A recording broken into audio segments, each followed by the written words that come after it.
हिंदू मुस्लिम के अलावा कुछ दिखता नहीं है।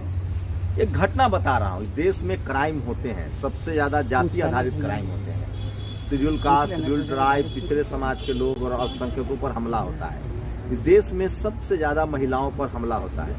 लेकिन इस देश की मीडिया तभी खबर बनाती है जब उसमें मामला, आरोपी अगर मुसलमान हो और पीड़ित हिंदू हो तो ये खबर है। दिल्ली की खबर आई है, 5 लोग थे एक कार में, एक लड़की को घसीटते हुए ले गए, लेकिन वो पांचों के पांचों हिंदू थे। तो क्या पूरे हिंदू समाज को बदनाम किया जाए? आप कल्पना कीजिए, इस मैथमेटिक्स को पलट दीजिए। अगर वो पांचों मुसलमान होते तो सोचिए क्या होता। मुझे लगता है कि इस देश के मुसलमानों को गाड़ी चलाने पर प्रतिबंध लगा दिया जाता, और अगर ऐसा नहीं भी होता तो मीडिया जरूर मांग करती। मोहित शर्मा है, लगातार चाहे वो धार्मिक उन्माद हो, चाहे वो जातीय हिंसा हो, चाहे वो लैंगिक हिंसा हो, उसके खिलाफ आवाज उठाते हैं। आवाज इतनी देर तक पहुंच रही है, दूर तक पहुंच रही है कि कुछ मनुवादी मीडिया संस्थान अब तमाम एक्टिविस्टों के खिलाफ गलत स्टोरी करने लगी है कि वो पैसा ले रहे हैं। सोचिए, न्यूज लॉन्ड्री ने एक स्टोरी की है तमाम एक्टिविस्टों पर कि वो पैसा ले रहे हैं, जबकि उनके पास कोई सबूत नहीं है। शुरुआत करें, क्या लगता है मोहित, ये अगर दिल्ली का जो मामला है संझवाल का, अगर ये आरोपी मुसलमान होते तो टीवी पर क्या कर रही होती अंजना, रूबिका, चित्रा, अर्नब गोस्वामी और तमाम ये जो ब्राह्मणवादी टीवी चैनल है, क्या कर रहे हैं? इसमें एक नाम रह गया हिट लिस्ट में, और वो नाम है अमीश का। सबसे पहले तो शंभू जी एक चीज आपको बता देता हूँ कि क्लियर तौर पर जो आपने सवाल किया ना, अब लोग वापस निकल कर आकर कहेंगे कि ये लोग हिंदू मुसलमान के मुद्दों पर ही बोलते हैं, जबकि महिला उत्पीड़न का मामला, यौन शोषण का मामला, महिला के साथ बलात्कार का मामला, ये कोई हिंदू मुसलमान का मामला नहीं है, देश की बेटियों का मामला है। आज देश के अंदर हम बेटियों को बेहतर नहीं, वो पांच आप हिंदू के ऐसे मत बोलिए, आप हिंदू है तो हिंदुओं को, अगर वो पांचों मुसलमान होते जो 4 किलोमीटर तक एक बेटी को घसीट के ले गए, अगर वो पांचों मुसलमान होते तो मीडिया क्या कह रही होती? मैं आपको वही तो बता रहा हूँ, मीडिया जाति वाली मीडिया मैं आपको बता रहा हूँ मीडिया क्या करती है। आपकी मीडिया जो है, आपकी मीडिया का मतलब ये नहीं कि आपकी हमारी, ये मीडिया जो है ये सरकार की मीडिया है, ये सरकार की मीडिया, गवर्नमेंट की मीडिया चैनलों पर बिठालकर और फिर उसके बाद में बड़े बड़े मौलानाओं को और बड़ी बड़ी पुराना सारा काला चिट्ठा निकालती और उसके बाद हिंदू और मुसलमान शुरू करती। उसके बाद एक ही एंगल आता लव जिहाद का। सोशल मीडिया पर योगी आदित्यनाथ के लव जिहाद को लेकर जो उनकी वीडियोज है वो ट्रोल करना शुरू हो जाती है। प्रधानमंत्री आकर भाषण देते, गृह मंत्री आकर भाषण देते और तमाम बड़े बड़े नेता आकर भाषण देते और आकर यही कहते कि इस देश के अंदर आप देख रहे हैं ना, अगर आपने इसी तरीके से सड़क पर छोड़ा, हाँ, इसी तरीके से अगर सड़क पर छोड़ा तो आपकी बेटियों के साथ यही घटना होगी, आपकी बेटियों के साथ इसी प्रकार से रेप की घटना होगी, बलात्कार की घटना होगी। लेकिन जब इस प्रकार की घटना करने वाले लोग हिंदू होते हैं तो गोदी मीडिया मुंह पर ताला लगा लेती है। मुंह पर ताला इसलिए लगा लेती है क्योंकि जनाब इससे मसाला नहीं मिलता ना, इससे टीआरपी नहीं मिलती, मसाला नहीं मिलता या सरकार को फायदा नहीं होता है? सरकार को फायदा नहीं होता, उसी को तो मसाला कहते हैं। अब सरकार को फायदा नहीं होगा तो इन जैसे जो अमीश हैं, अर्नब हैं, इनको तनख्वाह कहाँ से मिलेगी, इनको पैसा कहाँ से मिलेगा? तो इनको पैसा भी तो इसी बात का मिलता है कि जितना आप हिंदू और मुसलमान करेंगे उतना इनको पैसा मिलता है। तो वो लोग जो कल तक मुसलमानों से नफरत करते हैं श्रद्धा मामले में, जी, वो सारे के सारे हिंदू इस मामले में बोलेंगे कि नहीं? देखिए मैं आपको उनमें से बेटी एक को भी नहीं 4 बोलेगा। और पांचों के पांचों खबर आ रही कि ड्रंक थे। जी जी, 4 किलोमीटर तक अगर ये मुसलमान होता तो मुसलमानों पर गाड़ी चलाने पर प्रतिबंध लग जाता। शंभू भाई मैं आपको एक चीज बता दूं, आपने कहा कि जो कल तक आफ्ताब पे, आफ्ताब मेरे लिए आज भी गुनहगार है और मैं आफ्ताब के लिए भी बुरा बोला, और वो जो 4 जो गुनहगार है जिन्होंने बेटी को घसीटा है वो मेरे लिए, वो भी मेरे लिए गुनहगार है। पूरा ब्राह्मण समाज जो मीडिया चलाता है, मोहित शर्मा, वो क्यों नहीं बोल रहा है? मैं आपको एक चीज बताता हूँ, आपने कहा कि उस लड़की को 4 किलोमीटर तक घसीटा गया। एक बात आप मुझे बताइए, अगर इस देश के लोग इतने जागरूक होते तो क्या एक बेटी को 4 किलोमीटर तक घसीटने देते? क्या आप एक बात, उस 4 किलोमीटर के रास्ते में क्या एक भी लोग नहीं थे वहाँ पर? तो बेटियों को अब सड़क पर निकलना बंद कर देना चाहिए। ये बात तो आप योगी जी से पूछिए, ये बात प्रधानमंत्री जी से पूछिए, जो खड़े होकर बड़े बड़े दावे करते हैं कि हमने महिलाओं की सुरक्षा के लिए ये काम किया, वो काम किया, हमारी पुलिस बल यहाँ तैनात है, हमारा पुलिस बल वहाँ तैनात है। अरे आपका पुलिस बल इस तरीके से लाचार है और बेबस है कि कॉल करने पर, 10 कॉल करने पर आपकी पुलिस आकर पहुँचती नहीं है, और इतने में पता चलता है कि बताइए ना, अगर मुसलमान होता है यहाँ, 5 या 4 मुसलमान होते तो क्या करती मीडिया?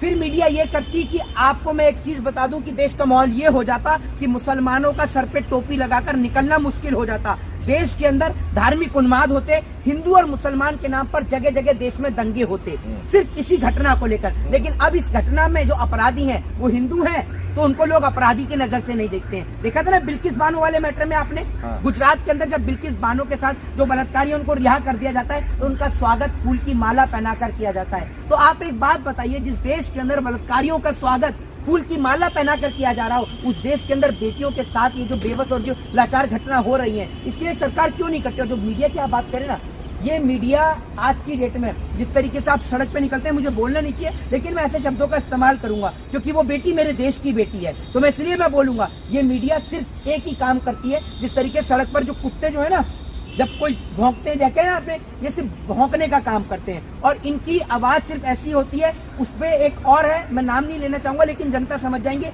जो टीवी चैनल पर सुबह से शाम तक आकर बैठता है और वो सिर्फ इतना ही करता है, नहीं नहीं अंजना जी एक मिनट, अंजना जी मुझे बोलने दीजिए, अंजना जी नहीं नहीं नहीं नहीं नहीं नहीं नहीं नहीं अंजना जी। और अब तो वो आकर बोल ही नहीं रहा है। रूबिका क्या करती है? रूबिका क्या करती है? हिंदू मुसलमान करती है और क्या करती है, अभी आएंगे फिर निकल कर देखिएगा। अगर मैं आपको बताता हूँ, ये 4 अपराधी अगर मुसलमान होते ना, तो मैं आपको बता रहा हूँ कि पहले ही इन्होंने, ये कुछ जो लोग हैं इस देश के अंदर, दिल्ली के मुसलमानों का घर से निकलना मुश्किल हो जाता, दिल्ली का पूरे देश के अंदर निकलना मुश्किल हो जाता। उत्तर प्रदेश के मुख्यमंत्री जो अभी लापता है ना, सुबह ही स्टेटमेंट दे देते, हमने पहले ही कहा था कि अमित शाह का। अरे भैया, दिल्ली का भले ही मामला हो, लेकिन अगर इसमें मुसलमान आरोपी होते तो उत्तर प्रदेश के मुख्यमंत्री तक बोल देते कि हमने पहले ही कहा था, हमने पहले कहा है कि अपनी बेटियों को संभाल कर रखो, इन मौलानाओं से अपनी बच्चियों को संभाल के रखो, इन मुसलमानों से अपनी बच्चियों को बचा कर रखो। अच्छा, कौन कौन बीजेपी के नेता अब तक चले गए होते पीड़ित परिवार से मिलने?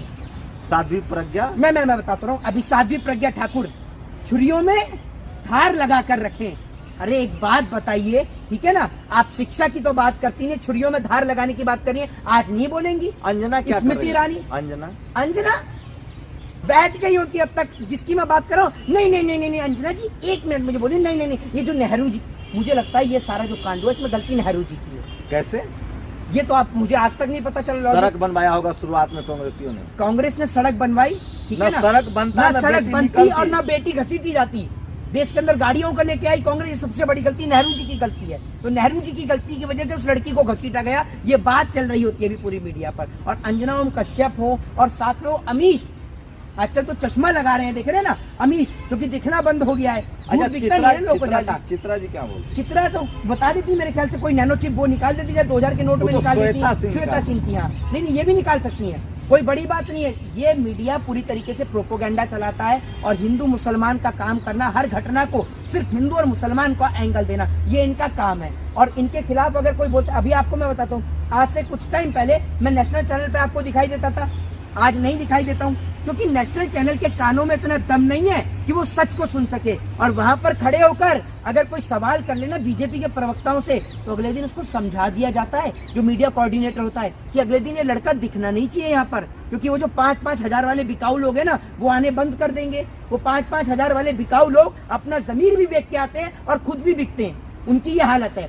लेकिन अभी कोई नहीं बोल रहा है इस घटना पे, बिल्कुल साइलेंट पड़ा हुआ है। इसका सॉल्यूशन क्या है? क्योंकि टीवी अखबार उनके पास है, और जिस तरह से कोरोना के लेकर मुसलमानों को बदनाम, कोई किसी भी जाति धर्म में एक दो कोई अपराधी हो सकता है जी, ये जो पूरी की पूरी कम्युनिटी को जो बदनाम करने की कोशिश है, इसको कैसे देख रहे हैं? अभी मैं आपको एक चीज बताता हूँ, मैं यही लोगों की सोच को समझाना चाहता हूँ। अभी आज से कुछ टाइम पहले एक जेएनयू की दीवार पर एक स्टेटमेंट लिखा गया था, आप देखिएगा कहाँ से कहाँ जोड़ता हूँ मैं। एक स्टेटमेंट लिखा गया था कि ब्राह्मण और बनिया भारत छोड़े। तो मेरे से एक पत्रकार आकर कहता है कि भैया मोहित जी, आप तो ब्राह्मण हैं, आपके बारे में ये बात लिखी, आप क्या कहेंगे? तो मैंने उसको सिर्फ यही जवाब दिया कि किसी दीवार पर लिखी एक लाइन पूरे देश की नहीं हो सकती है, वो एक व्यक्ति की लाइन हो सकती है। तो इसी तरीके से कोई समाज के अंदर, चाहे वो हिंदू धर्म हो, चाहे वो मुसलमान धर्म हो, चाहे सिख धर्म हो, चाहे ईसाई धर्म हो, जो अपराधी होता है उसका कोई जाति, उसका कोई धर्म, कोई मजहब नहीं होता है। और अपराधी हर समाज में होते हैं। ऐसा कोई सा समाज है जिसमें अपराधी नहीं है? जरा बताइए आप मुझे। हर धर्म में, हर समाज में अपराधी हैं। लेकिन आप अपराधियों के आधार पे अपने आप को श्रेष्ठ मानते हैं। आप अपराधियों को अपराधी की नजर से देखिए ना, आप उनको हिंदू मुसलमान की नजर से क्यों देखते हैं? क्या कहेंगे जो जाति के आधार पे पूरी कम्युनिटी को अपराधी कहते हैं? नहीं, आप उनके लिए क्या कहना? जब आप एक बात खुद मुझे आप बताइए, जब उत्तर प्रदेश के मुख्यमंत्री खड़े होकर उनके स्टेटमेंट सुन लेंगे ना कि ये जो मौलाना है इनको कोई इज्जत देने की जरूरत नहीं है, ऐसे स्टेटमेंट्स आप जब सुनेंगे तो आप क्या उम्मीद लगाएंगे? जब एमपी खड़ी होकर ये कहेंगी कि अपनी छुरियों में धार लगा लीजिए, क्या सोचेंगे? क्या उम्मीद रखते हैं आप इस देश के लोगों से? ये उम्मीद रखते हैं कि आपको ये नेता कुछ देंगे? ये नेता इस देश के अंदर, और आप सुनिए, स्मृति ईरानी की बेटी की बार का मुद्दा उठाता, कैसे हंगामा मच जाता सदन में। वो बेटी स्मृति ईरानी की नहीं है, वो बेटी किसी नेता और मंत्री की नहीं है, तो मुद्दा नहीं उठेगा शंभू भाई, ये बताइए ना आप मुझे। और वही अगर वो बेटी किसी नेता की होती ना, अब तक तो शंभू भाई जैसे मोदी जी की भतीजी का देश की राजधानी में पर्स चुरा था ना, याद है आपको, और कैसे मिल गया था फटाफट। अब तक तो अपराधी आप ये समझिए जेल के अंदर बंद होते और अब तक उनको सजा भी सुन गई होती अगर वो बेटी किसी नेता या मंत्री की होती। लेकिन दुर्भाग्य है कि वो बेटी किसी नेता मंत्री की नहीं, एक गरीब परिवार की है, जिसका कोई। आपको लगता है कि इस देश में मुसलमानों के लिए बहुत मुश्किल वक्त हो गया, खासकर टीवी अखबार ने उनकी जिंदगी मुश्किल कर दी? देखिए, मैं आपको एक चीज बताता हूँ, इस देश का हर एक मुसलमान जो है ना, वो दाऊद इब्राहिम नहीं बनना चाहता। इस देश का मुसलमान मौलाना अब्दुल कलाम आजाद बनना चाहता है, ठीक है ना। और इस देश के मुसलमान को कोई प्रमाण देने की जरूरत नहीं है कि वो अपना कितना प्रेम इस देश की मिट्टी से करता है। और आप मुसलमान और हिंदू की बात ही क्यों करते हैं, ये बात आप मुझे बताइए। हम लोग तो बात करना चाहते हैं कि सिर्फ इंसानियत और मानवता की। अरे सर, वो प्रेम जो समाप्त कर दिया है। देश में टीवी अखबार देखकर लोग इतने नफरत पाल के बैठे हुए हैं। मैं आपको बताता हूँ, मैंने उस नफरत को बड़े बहुत करीब से देखा है, और मैंने जितना करीब से देखा शायद ही किसी ने देखा हूँ। मैं 14 साल की उम्र में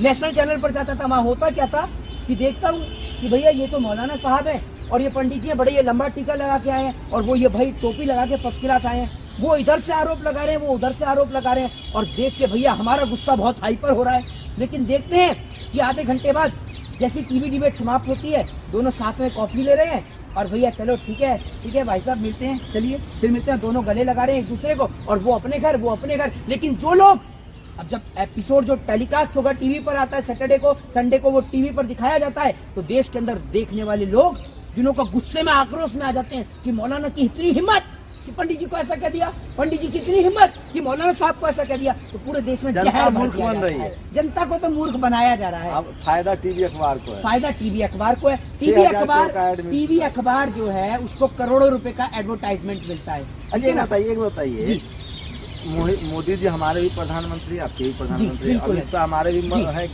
हम लोग मनमोहन सिंह थे, कोई भी सरकार हो, मायावती, लालू, सब सवाल करने जाएगा। बिल्कुल।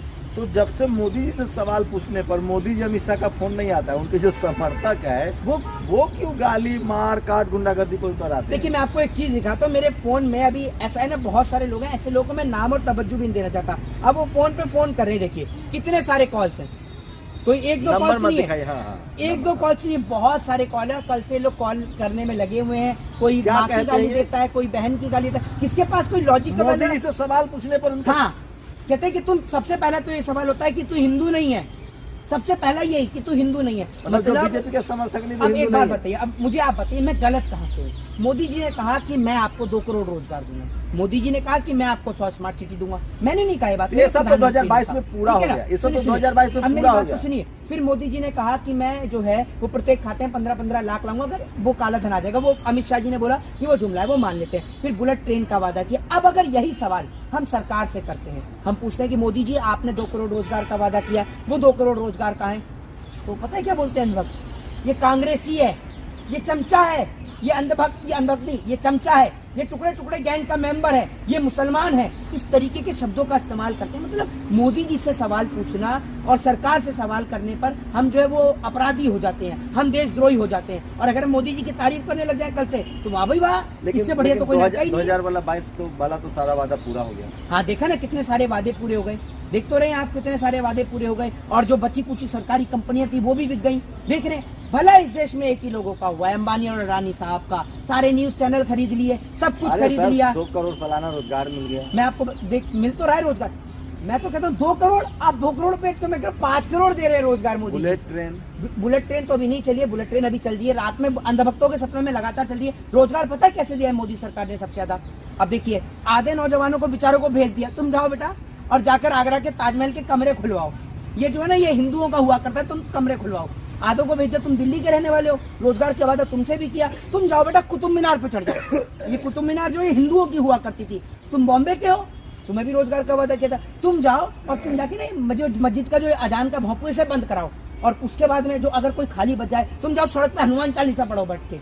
अगर फिर भी कोई खाली पड़ जाए, ये तो साध्वी प्रज्ञा ठाकुर है, और उनके ऊपर वो है जिनके ऊपर खुद के ऊपर मालेगांव बम ब्लास्ट का आरोप लगा हुआ है। तो देख सकते हैं एक पढ़ाई लिखा घर व्यक्ति। तो सबको मिल गया है। नहीं, सुनिए, एक सबको पक्का मकान मिल गया 2022। हाँ बिल्कुल, मोदी जी को, अमित शाह जी को सबको पक्का मकान ही है।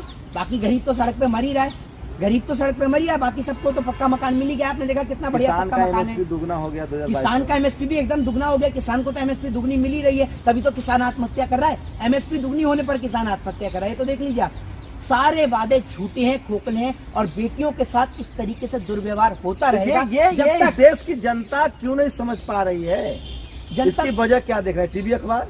जिस दिन, सुनिए मैं क्या बोल रहा हूँ आपको, 10 दिन के लिए, ज्यादा नहीं, मैं आपसे 1 महीना 2 महीना 6 महीने का टाइम नहीं कहता हूँ, सिर्फ 10 दिन के लिए अखबार पर और टीवी न्यूज चैनल पर लगाम कस दी जाए। सूचना प्रसारण मंत्रालय, ब्रॉडकास्ट मैनेजमेंट को लगाम कस देनी चाहिए कि 10 दिन के लिए न्यूज चैनल बंद रहेंगे।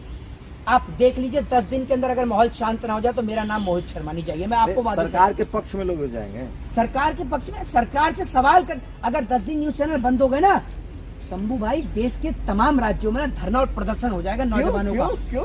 कि रोजगार दे सरकार, हमारे पास रोजगार नहीं है, भुखमरी से लोग मर रहे हैं, बेरोजगारी से लोग मर रहे हैं। सरकार से सवाल करने लग जाएंगे। सरकार सवालों का जवाब नहीं दे पाती, ज्यादा नहीं है, थोड़ा सा। सरकार सवालों का जवाब नहीं दे पाती, इसलिए हिंदू और मुसलमान करवाती है। अगर सरकार के पास सवाल का जवाब हो तो हिंदू और मुसलमान कराने की जरूरत नहीं है, क्योंकि हिंदू मुसलमान जितना होगा लोगों का ध्यान उतना भटकेगा।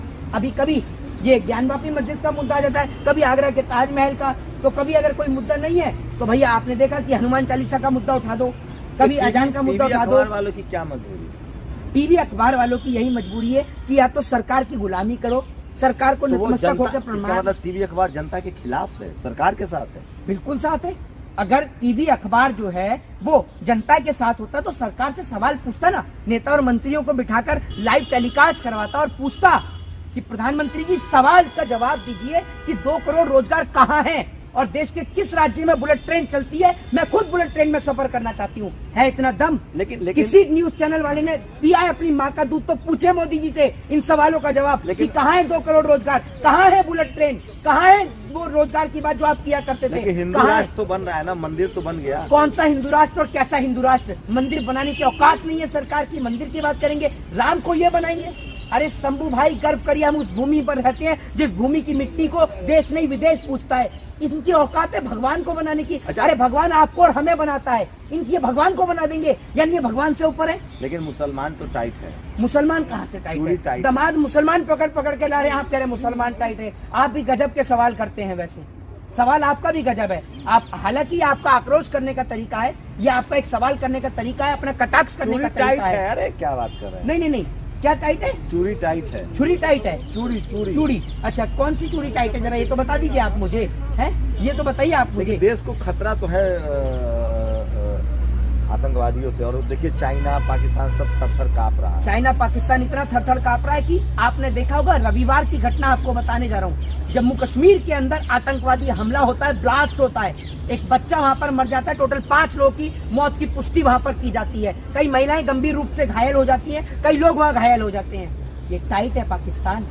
आए दिन जम्मू कश्मीर के पुंज में सीज फायर टूटता है, ये टाइट है पाकिस्तान।